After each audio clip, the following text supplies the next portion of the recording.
You're listening to Murder Not Murdering with Erin, and Autumn, a true crime podcast about murder and murdering. but we are not murderers.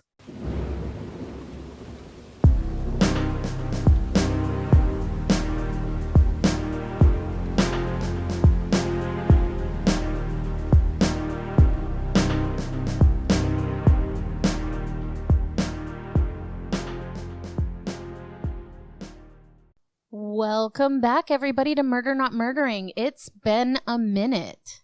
Yes, and we had a really good little summer break there where we were able to go on vacations and visit with family. It was a much needed rest. I agree completely. We went to Victoria, BC for a little while, which was wonderful, and the weather was great, and we just had a really, really nice time getting some family time in before school started. And we went to Vegas.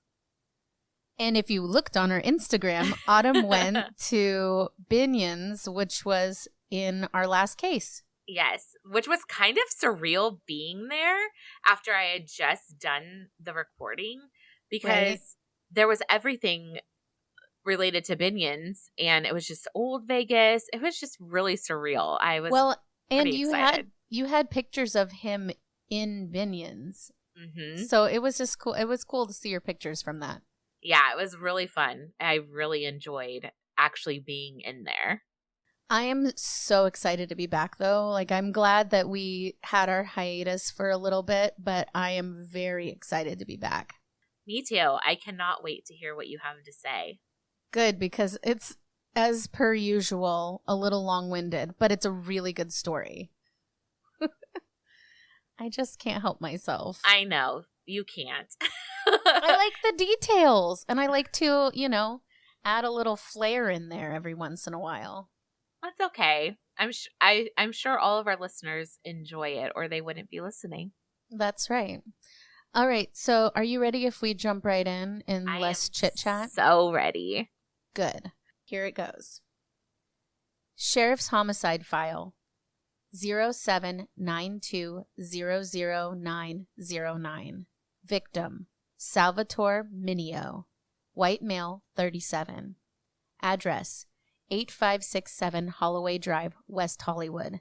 9:42 p.m.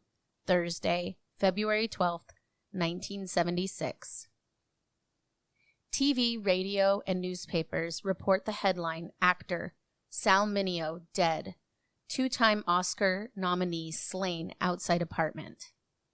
To understand this case and how long it took to find the killer because of mishandlings of information and bigotry due to Sal's sexuality, we have to understand the person, who is Sal Mineo.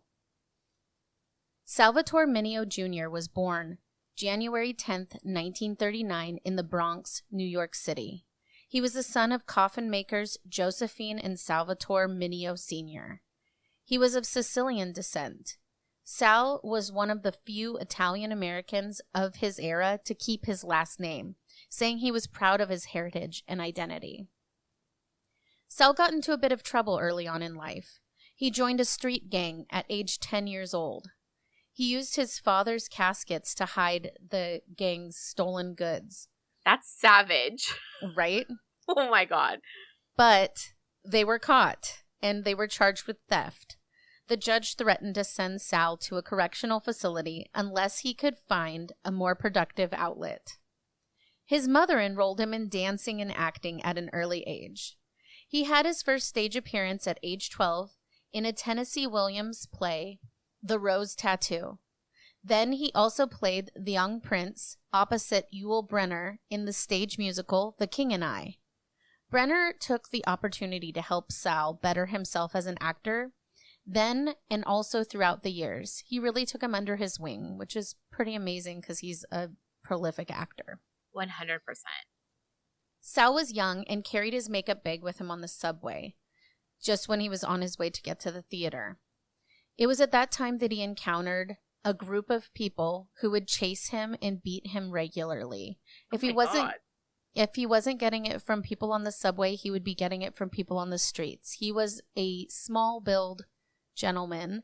And he also was, very sensitive. And so they would call him names and tease him about his sexuality and chase him and essentially beat him on the regular. That is awful. It is. But he did get his big break starring in what I would call one of his most famous roles and one of my personal favorite movies of all time, A Rebel Without a Cause, co-starring James Dean and Natalie Wood. Sal portrayed Plato, a character not necessarily unlike himself. Plato is obviously enamored by James Dean's character Jim, and Sal felt the same about James. He would later say, "If I'd understood back then that a guy could be in love with another one, it would have happened. But I didn't come to that realization for a few more years, and then it was too late for Jimmy and me." Sal would go on to become the 5th youngest person at age 17 to be nominated for an Academy Award at that time for his role as Best Supporting Actor in Rebel. He would go on to co-star in Giant, also with James Dean, who he idolized. Sadly, as we all know, James Dean died tragically in a car accident at age 24. This devastated Sal. He began trying to reach out beyond the grave with seances and used a Ouija board trying to contact James Dean. He began driving sports cars and caught many times speeding way too fast. His obsession with James never faltered. He had sort of become typecast at that point as always playing a troubled teen role, but he wanted to break out of that. Next, he would star in the Disney adventure Tonka, where he would play an American indigenous person given his olive skin tone and Hollywood's notorious whitewashing. By the 1950s, Sal was a major celebrity. He was sometimes referred to as the Switchblade Kid, a nickname he earned from his role as a criminal in the movie Crime in the Streets. Everyone loved him, including Mickey Cohen, the mob boss, who said that he wanted Sal to play him in a movie if one was ever made. In 1957, Sal began a music career by recording a handful of songs and an album. 2 of his singles reached the top 40 in the United States Billboard Hot 100, but his music career ended up fizzling out. Oh, bummer. Yeah. In 1959, he starred as drummer Gene Krupa in the movie The Gene Krupa Story.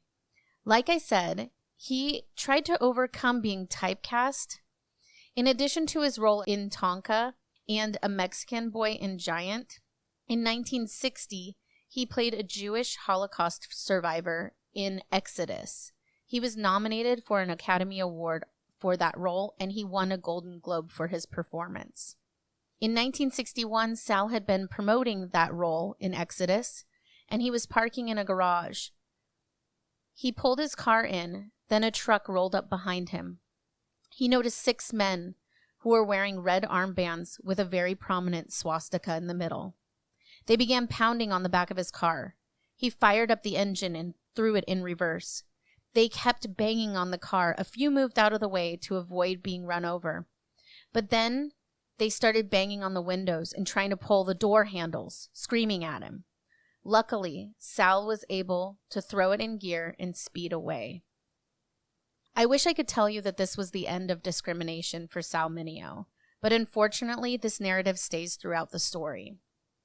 By the early 1960s, Sal was becoming too old to play that type of role that had made him famous, and rumors of his homosexuality led to his being considered inappropriate for leading roles.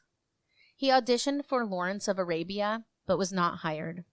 Sal was perplexed by this sudden loss of popularity, saying later in life, "One minute, it seemed I had more movie offers than I could handle, and the next, no one wanted me." Aw, man. Sal modeled for Harold Stevenson's painting, The New Adam, in 1963.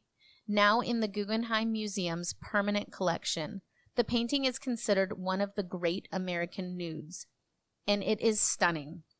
It's 44 feet long, and I definitely recommend checking it out. Sal's role as a stalker in Who Killed Teddy Bear did not seem to help his career. Oh, Although man. his Sorry. I know. Although his performance was praised by critics, he found himself typecast again, now as a deranged criminal. Then he stepped away from TV and film. In 1969, Sal returned to the stage for his directorial debut in a Los Angeles production of the gay-themed play Fortune and Men's Eyes, featuring then unknown actor Don Johnson. The production received positive reviews, although it did have a expanded prison rape scene that was criticized as excessive and gratuitous. One critic hated it, and they came down on Sal pretty hard, basically saying that you would have to be not okay in the head to go see that play, and that Sal's acting was mediocre. The local LGBTQIA+ community showed up. Remember, this was right after Stonewall, and they fought back by going to see the play and making it a huge success. Sal's last role in a movie was a small part in the film Escape from Planet of the Apes in 1971. He played the chimpanzee Dr. Milo. He was considered for the role of Michael Corleone in The Godfather, but one of the other actors refused to work with him because he was out and open about his bisexuality and was a regular at gay bars. And then obviously the role went to Al Pacino. He played a few roles in television shows, and by 1976 his career began to turn around.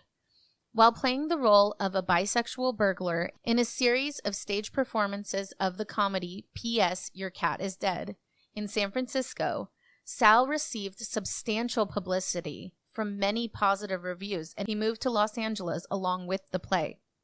On the night of February 12th, 1976, Sal returned home from a rehearsal for the play P.S. Your Cat is Dead. He pulled in the carport. Just after 9 p.m., neighbors heard someone screaming out, "Oh no! Oh my God, no!" Then, as reported by several of them, they saw a man with long hair running away and an engine start and peel out of there. They heard him yell, "Oh God, someone please help!" Then one of the neighbors, Roy Evans, ran to assist the person. When he got to the carport, he found a man on his side in fetal position. The victim laid still. He's halfway down the alley. Another good Samaritan attended to him. The victim's head points south. His feet point northwest. He's wearing blue jeans and a blue shirt with red and white flowers. The police and medics have been called. It was dark out, and he was also wearing a dark blue jacket and black tennis shoes. He's been stabbed. The stab wound is in his upper left chest. It's a bad wound. The blood flow extends 10 feet plus. The wound goes deep. The blood runs east, down the alley. The ambulance arrives and they attempt to resuscitate him to no avail. He is pronounced dead at 9:55 p.m. It was obviously a sudden attack. The victim's 73 Duster is parked in the space. Scattered items support this: sunglasses, a red address book, a manila envelope, car keys, a paper bag, and inside a cellophane-wrapped piece of cake. Nothing appeared to be stolen. Because the neighbors had ran down to help, they unfortunately trampled the crime scene and even tracked blood around on their shoes. The victim was identified as the actor Sal Mineo. The police were quite bigoted, especially at that time, and the police reports are fucking awful to read. They literally said in the notes, "This half-assed movie star, he played a tortured punk in that florid locks, rebel without a cause," meaning he was flamboyant and they did not agree with his lifestyle. They were hell-bent on proving that this murder was due to his unholy way of life. Oh, come on. The police began going through his red book of names, which included many of his LGBTQIA friends, lovers, and gay bars he frequented. The police interviewed many of his friends. They began asking about his drug use, trying to show that he was living in depravity. His friends said that he casually used coke and weed on occasion. Some said he never did drugs. There were needle marks on his buttocks, and his partner at the time explained that they were hormone shots to improve his virality in bed. The police tried to prove that he paid for sex often. They found nude magazines in his apartment and gay pornography. They took fingerprints all over his apartment, which didn't lead to anything. They just knew this had to be a drug-filled, gay, possibly mob-connected murder. And I say mob-connected because the mafia owned several gay bars, but they would sit outside of them and report anything they saw outside of the clubs, and they would get a kickback from the police department, which is so fucked up. Totally. The autopsy report came in. Sal died healthy. Cause of death, massive hemorrhage, 1 stab wound, perforated heart, negative toxicology, no booze or barbiturates in his system. Sal's funeral was in New York at the Holy Trinity Catholic Church. 250 people attended. Fans were outside too. NYPD detectives were there to observe. They did not see any incidents or suspicious behavior. Time started to pass, and there were no leads on who or why Sal Mineo was slain. Tucson PD got a burglary suspect named John Angelo Rossi. He had a hand-scrawled notebook. A passage in it stated that he made it with Sal Mineo and later offed him. That's a quote, not my words. Wow. They investigated further, and it was a dead end. It proved the man was proved to be in Phoenix on the date of the murder. So they have nothing else to go on at this point. 1 year, 2 months, and 14 days after the investigation began, a young woman contacted a DA's informant, and the informant passed on the word. The woman knew Sal Mineo's killer. It was her boyfriend, Lionel Williams, who had been extradited to Michigan that day. He was charged with some bad check charges. She felt now that she could talk safely with detectives that he was away from LA. The thing is, Lionel did not match the description the eyewitnesses said of a white man with long hair. He was a black man with a large afro. After further investigation, it turns out the white man that they saw was actually someone running after him, and that was who the neighbors saw in the alley. Teresa Collins is terrified. She said Lionel is evil and abusive. At the time of the murder, Lionel's car had needed work. He had seen a knife at Western Surplus. He bought it, and he set out to make some money robbing some people. He wore all black threads and soft-soled shoes. Teresa stayed home and watched TV with his mom. Lionel came back late that evening. He flashed a large knife and stated he had just stabbed a dude. Teresa asked, What guy and where? He responded, a young-looking white dude in Hollywood. Lionel said he hid out in a large apartment complex. He intended to rob somebody. A guy parked his car and saw him. He started yelling. Lionel panicked and stabbed him. The man started screaming, "Help me, please!" Lionel freaked out and ran away. He ran right back to a borrowed car and sped out of there. Lionel then stashed the knife and changed his clothes when he arrived home. He started flipping through the channels of the news. He knew the stabbing would be on there. He wanted to know if the man died. They announced that actor Sal Mineo was murdered. Lionel recognized him as the man that he had stabbed. Teresa jumped ahead in time about a year while talking to detectives. Unfortunately, abusive relationships are so hard to get out of, and Teresa ended up marrying Lionel.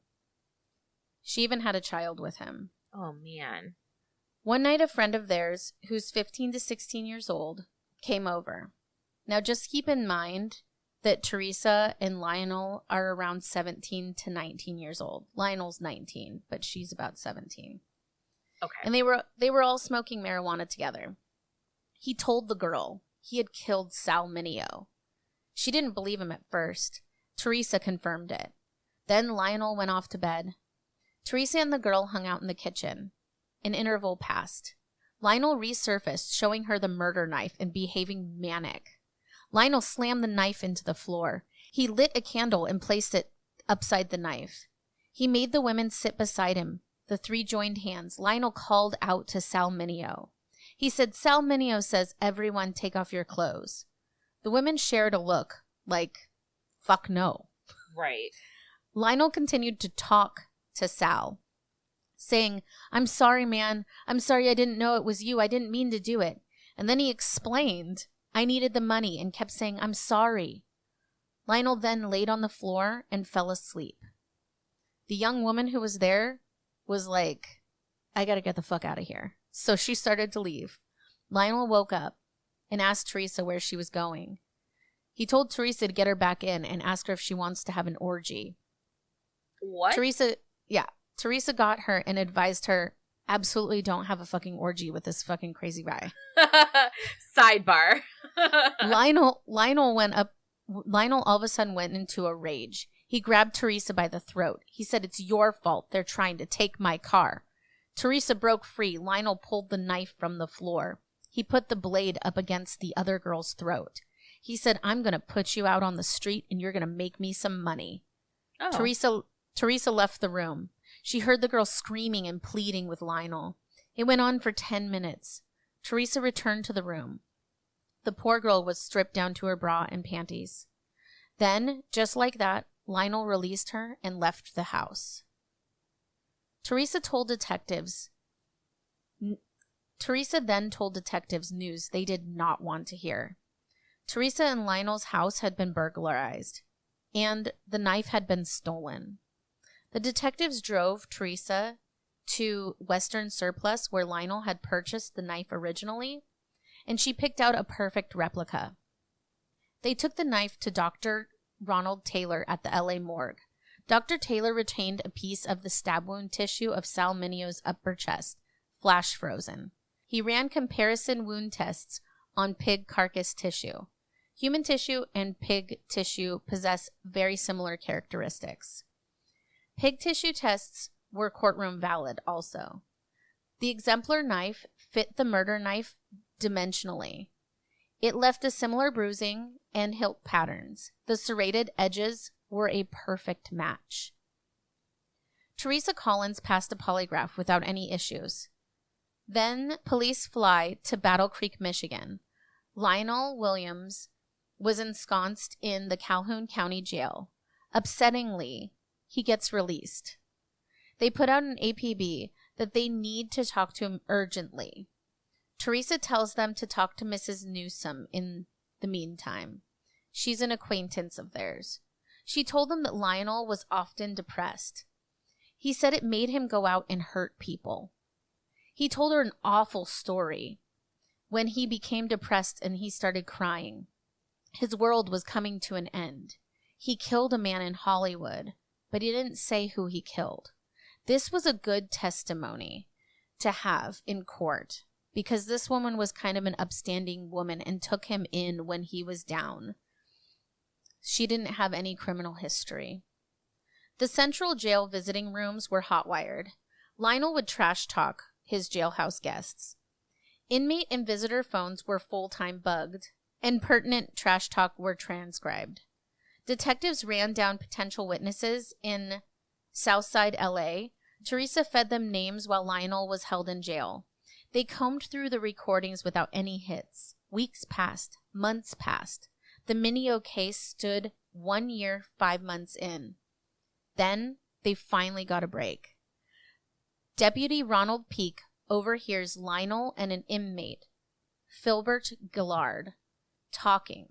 Lionel says he shivved Sal Mineo. This is exactly what they needed.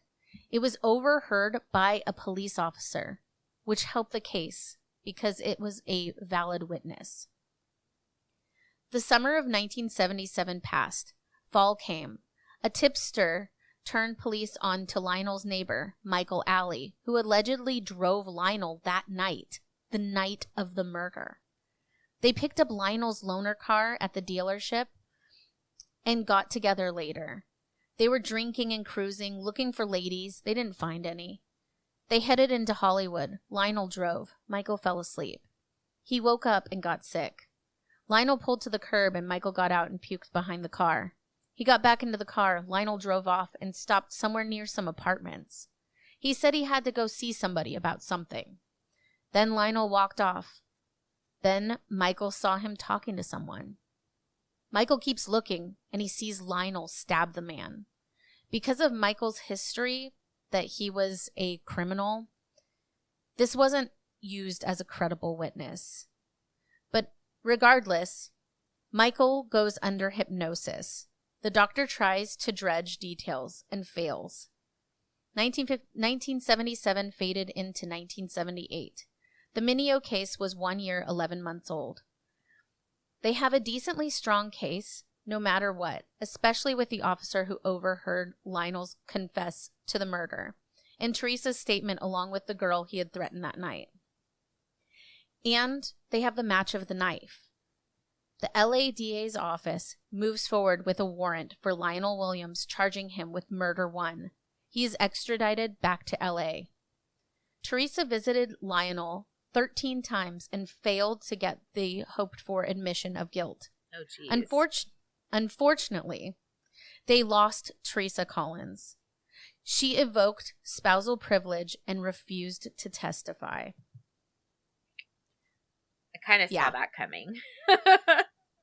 The trial ran January 9th to February 13th, 1979. Judge Bonnie Lee Martin presided. The jury voted murder in the second degree, guilty, plus 10 robberies. Lionel got 51 years minimum. He was paroled in 1990 after serving only 12 years. Sal Mineo is buried at the Gate of Heaven Cemetery in Hawthorne, New York. A brilliant actor taken at the age of 37 years old, right as his career was rebounding. Many people say it was the curse of Rebel Without a Cause, since we lost all the stars, Sal, James Dean, and Natalie Wood. Many say that they see his ghost in the alley where he was murdered, or at the theater where he did P.S. Your Cat is Dead. The bottom line is we refuse to forget him. My sources were The Hollywood Reporter, Wikipedia, Murderpedia, and History.com. Wow, that was so tragic.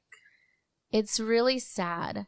You know, it's funny because I was watching some old movies when I was on my trip, and I was thinking back. I really, really love old movies, and so I was thinking back of my favorites. I know you and my mom had that in common. Yeah, I just wanted to revisit some things that I had watched before, and I was like, oh man, I want to watch Rebel Without a Cause. And then I was like, oh, you know, I already had something else that I had planned on doing on the podcast. And then I ended up just kind of going really full on into the story of Sal Mineo. I'm sure one day I'll do Natalie Wood too, but that one is so interesting. It is very interesting, but I think it would end up being like a full on like 1 hour episode. That's a really long one. We could do it together. Yeah, we could do it together. But I really wanted to do it because, like I said, he was an extremely talented actor, and it's just really sad what happened to him, you know, in the amount of discrimination that happened, that these cops were like hell-bent on proving that this had something to do with his sexuality, so they could show people, look, you live this lifestyle, this is what you get.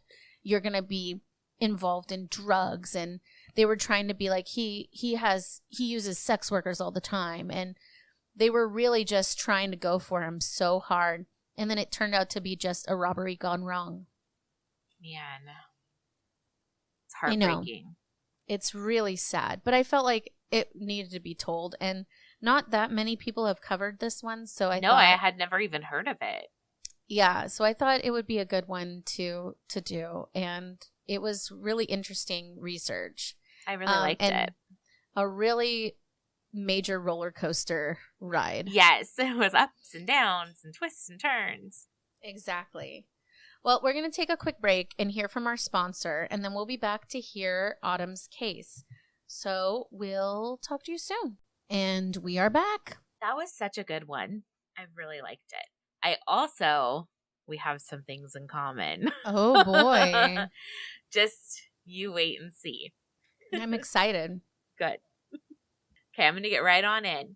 Okay, let's do it. This is the case of Lauria Bible and Ashley Freeman. December 29th, 1999 was supposed to be a very special day for teenager Ashley Freeman. She was celebrating her 16th birthday with one of her best friends, Lauria Bible. The girls had spent the evening at the local Pizza Hut with Ashley's mother, Kathy, before receiving permission from Laura's mother, Laureen, to spend the night at Ashley's home. What was supposed to be a fun night for the friends turned into a parent's worst nightmare. No. I know, it's awful.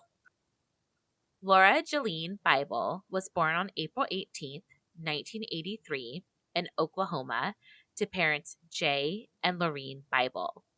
She was the second child for Jay and Laureen and their only daughter. Lauria grew up in a very small town, and she was very much a small town country girl. She showed pigs and lambs. Whoop, whoop. I know. She was very close with her family and loved spending time with them. Ashley Renee Freeman was born on December 29th, 1983. Everyone has described her as very outgoing, and she loved to fish and hunt. So she was also very small town country, and they loved it that way.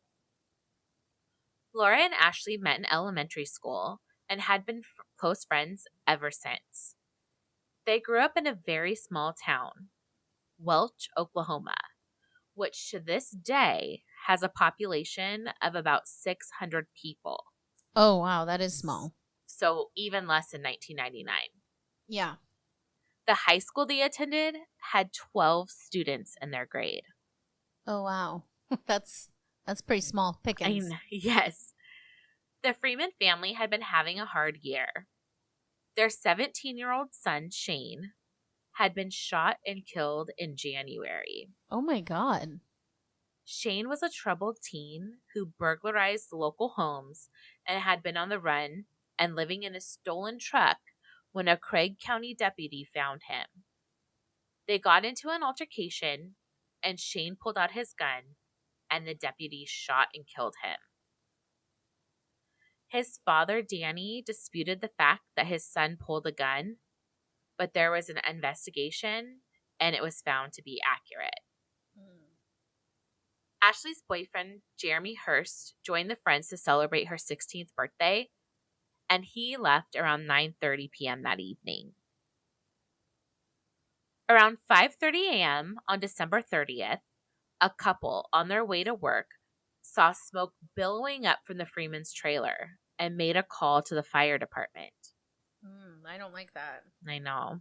The fire department arrived at the home shortly after 5:30, and it was believed that the fire had been going on for a few hours at that point. They theorized that the fire had killed the family and Lauria, and did not believe that there would be any survivors.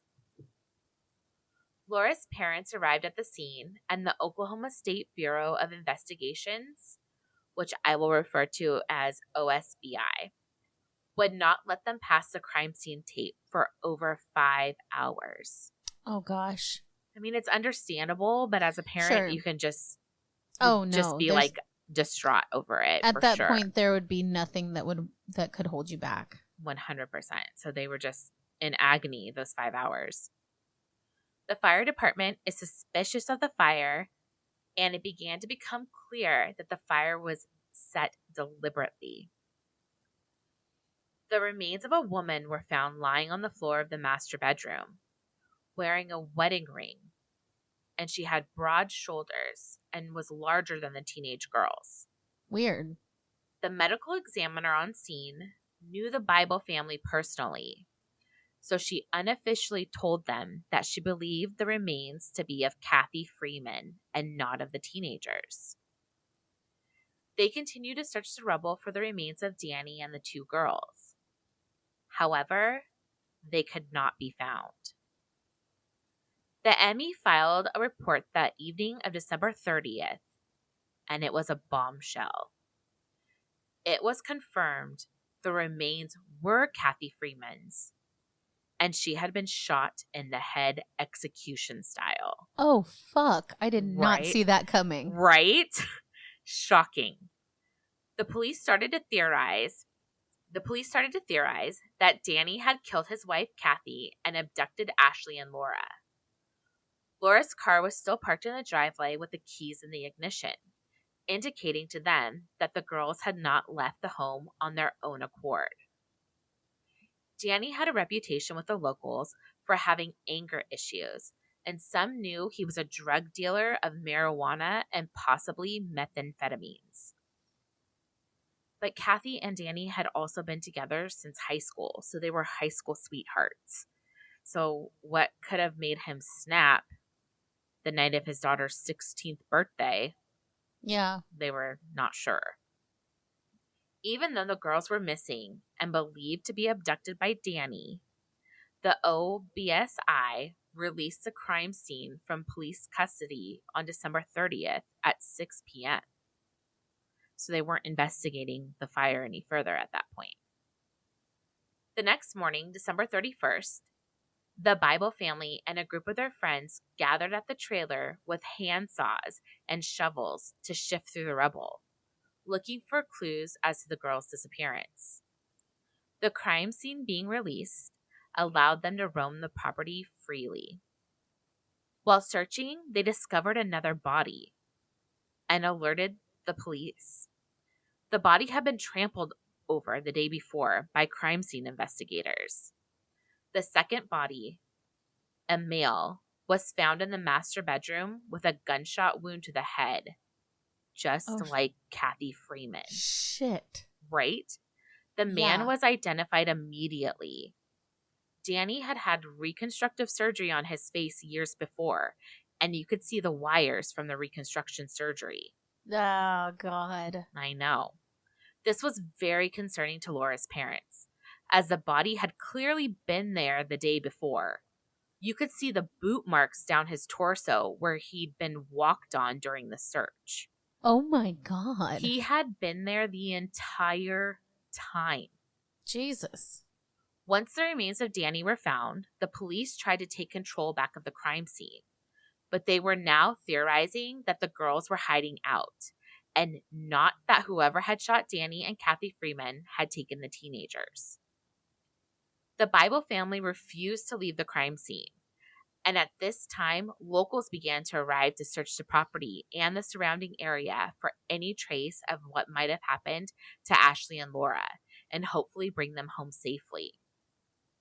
Sifting through the ashes, Jay and Lauria Bible found no additional bodies.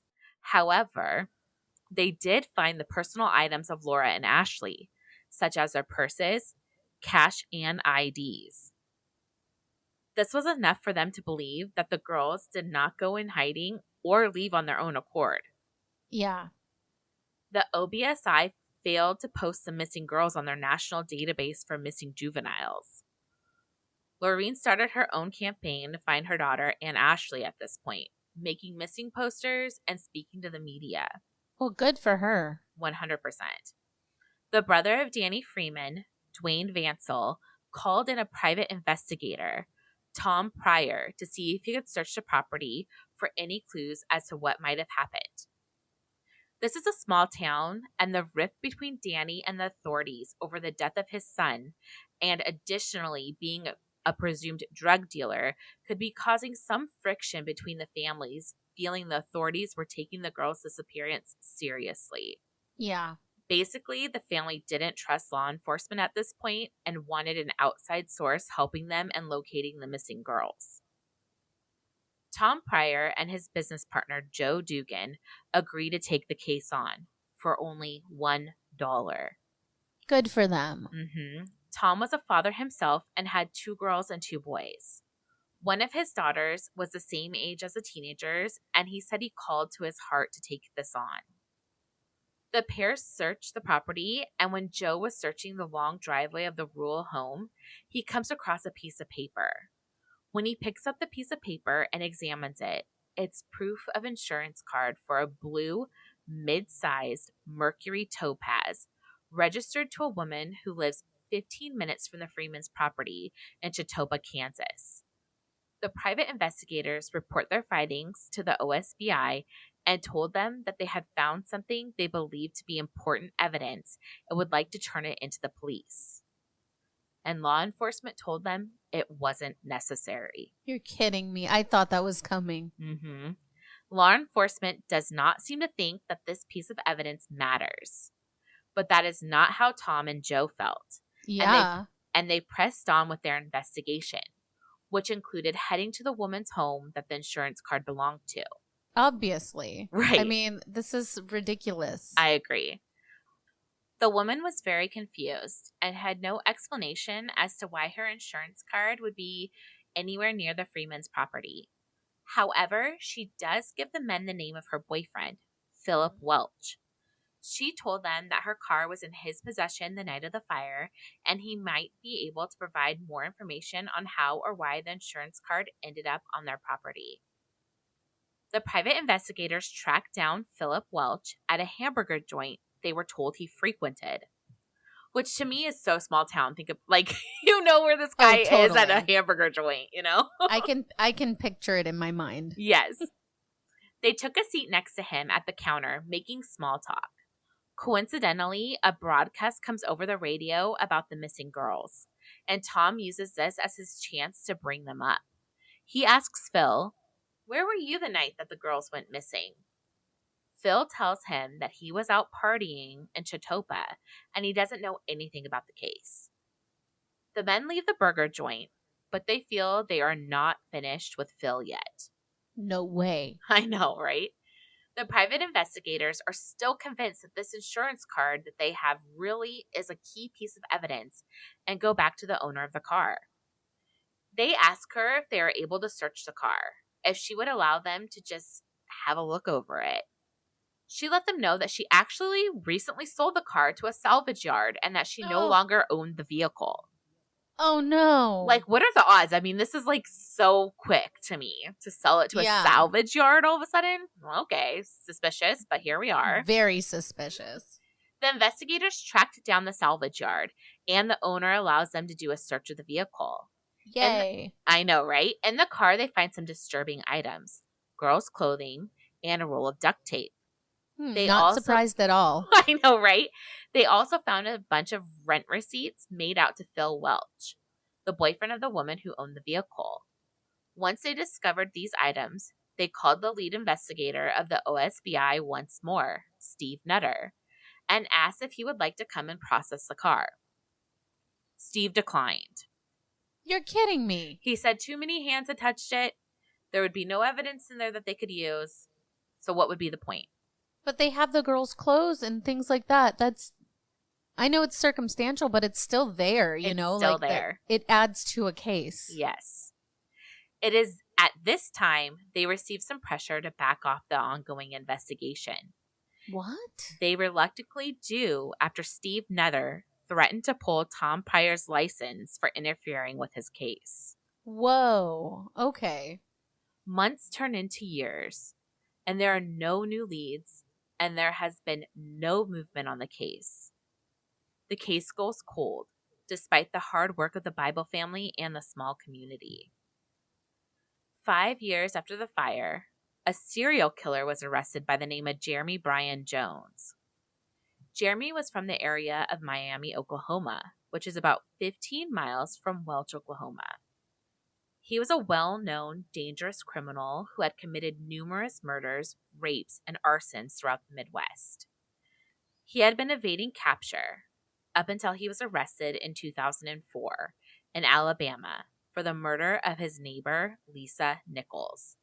When police bring him in for questioning, he confesses to her murder, in addition to 13 other crimes. Damn. This shockingly included the murders of Ashley Freeman and Lauria Bible.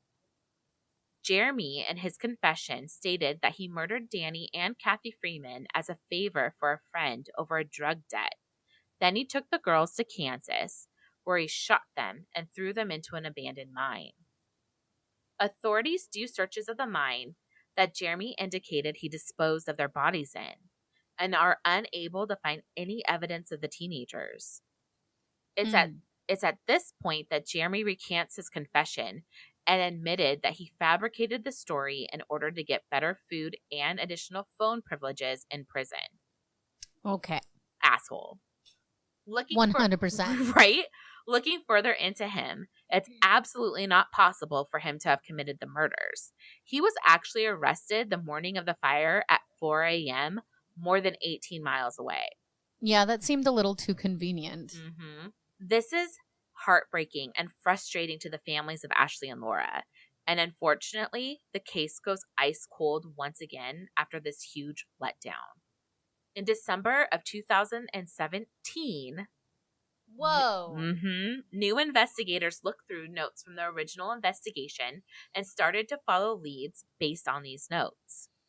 Despite Steve Nutter telling Tom Pryor and Joe Dugan that Phil Welch was not a person of interest, the OSBI had indeed named him as a person of interest. The new investigators go to interview his ex-girlfriend, and she tells them that he had posters of the missing teenagers up in their home, and they discovered that Danny and Phil most likely knew each other because Oh my God. because Phil actually was a meth cooker and Danny was suspected dealer of meth. Yeah. The ex-girlfriend was very afraid to speak, as she said they had threatened her life and she would end up just like the girls. She said that Phil and his friend David Pennington and Ronnie Dean Busick had taken Polaroids of the girls that he kept in a soft leather briefcase. She stated that she had even taken the photos from him at one point, and that he threatened her that he would put her in a pit with the missing girls and kill her if she did not return them to him. Oh my God. After they had gathered enough information, it is clear that they need to speak to Phil Welch. However, when they go looking for him, it was discovered that he had died in 2007 of ALS, and the gut punches keep coming. No. The other person of interest, David Pennington, they find out was also deceased. He had passed in 2015. This left only Ronnie Busick.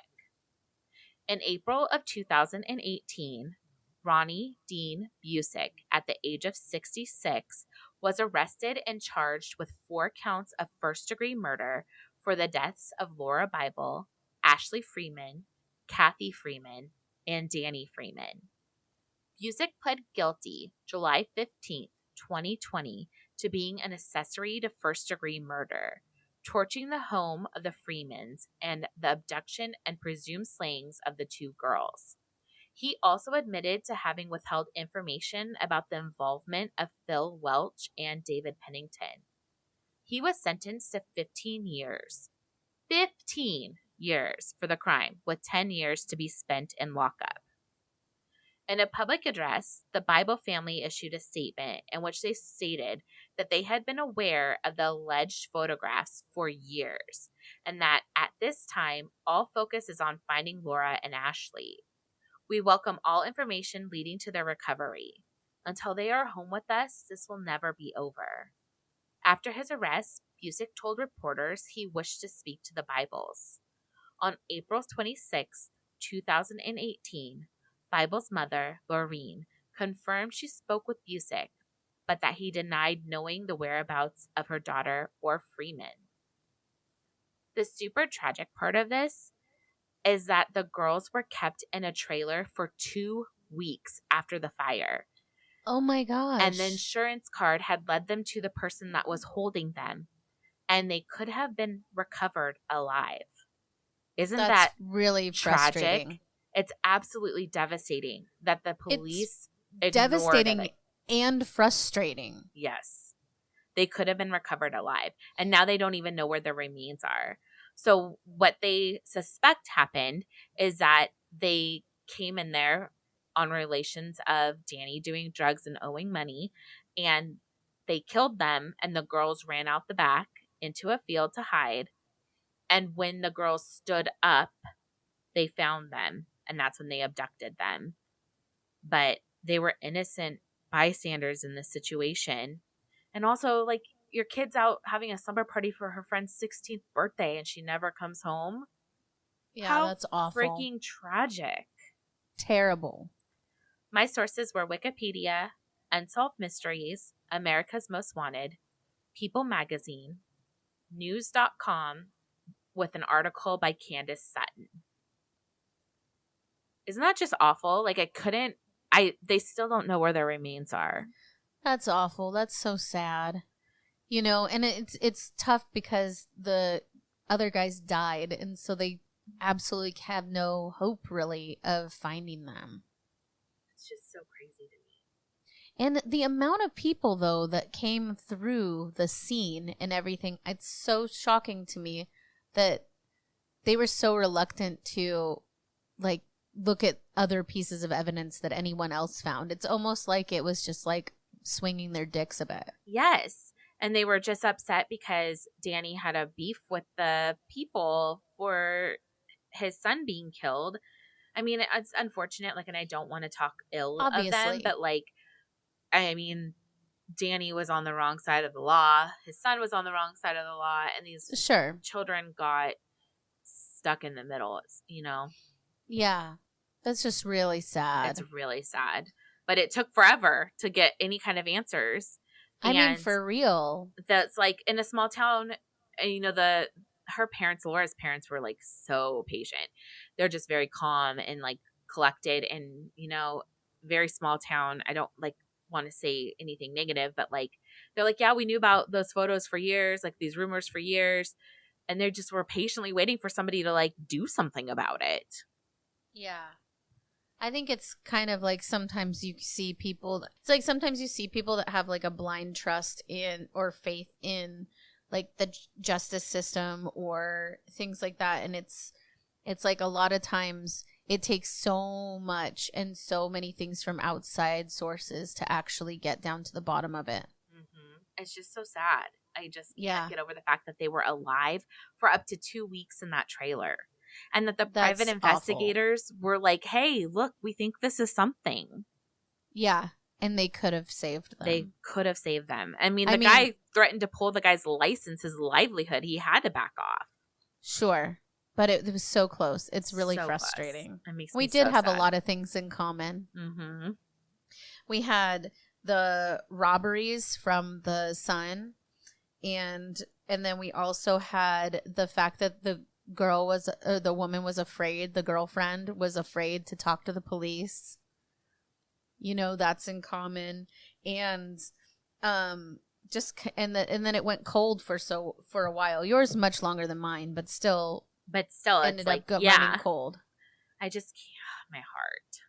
Yeah. Well, hopefully somehow someone will find them, you know, find their bodies, whether it's like construction or who knows, you know, it happens all the time. Right. And there's, as in 2020, like the stepdaughter of one of the deceased, David Pennington, she was like, oh yeah, I think they were in a cellar and they got, like, put concrete over them and they searched that cellar and they didn't find them. So, I mean, there's obviously like still stories going around and whatnot, but yeah, I'm sure. Like a small town especially, everybody talks, and then it starts to become like telephone, and then it morphs into something else. Yes, 100%. But hopefully they will find them. Yes. Yeah. Well, I was really glad that we are back. Me too. And that we both covered really sad cases. I know. Sorry, guys. We're back with some downers. I mean, it's murder, but still. But both were interesting, so that's good. We'll be back next week with new episodes. Also, if you haven't used our promo code for Birdie, She's Birdie is a personal alarm, and it allows you to stay far away from people, and you just pull the tab and you will have 130 decibels going off with a flashing light. It's nonviolent, so that's why we promote it.